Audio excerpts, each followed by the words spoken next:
standing in the desolate corridor of a hospital wing, with a long night ahead of haggling with the latest victim, bringing promises of cash to victims day by day, while slowly watching his own life waste away.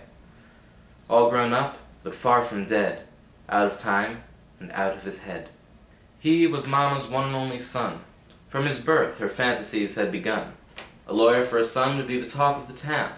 So she let her imagination run wild, caring more for herself than she did for her child, until her hopes and dreams were made to stand quite still, as for reasons still unknown, Mama was taken ill.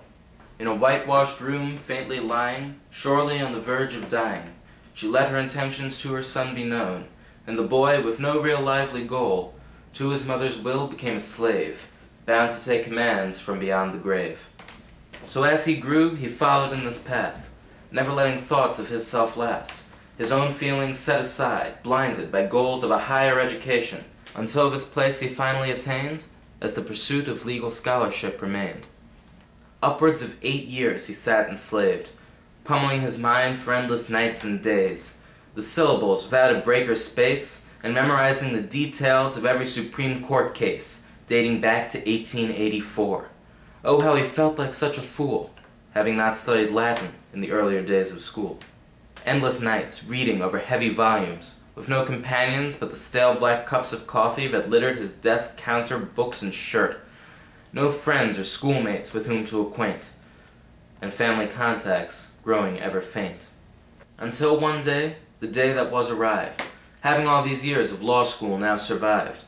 The ceremony came as school days came to end, a cap, a gown, a handshake, a plaque, and then that's it, no way to travel back. The only world he knew shut out of sight, out of mind, until he was all that was left behind, with law in his head and books in a case, but no residence in any single place.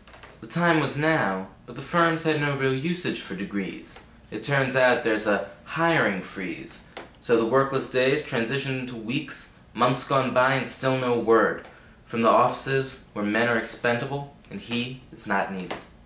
No job, no skills, no cash to pay the rent, and soon enough out of the apartment he was lent, with nothing left at all, nothing but a plaque on an imaginary wall.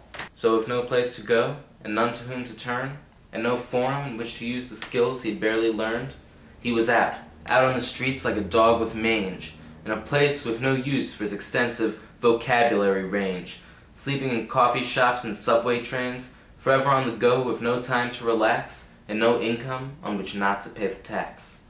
Out of house and out of home, the invisible idiot, for all his hard work left standing on a street corner, with a shopping cart and a sign, "Will litigate for food."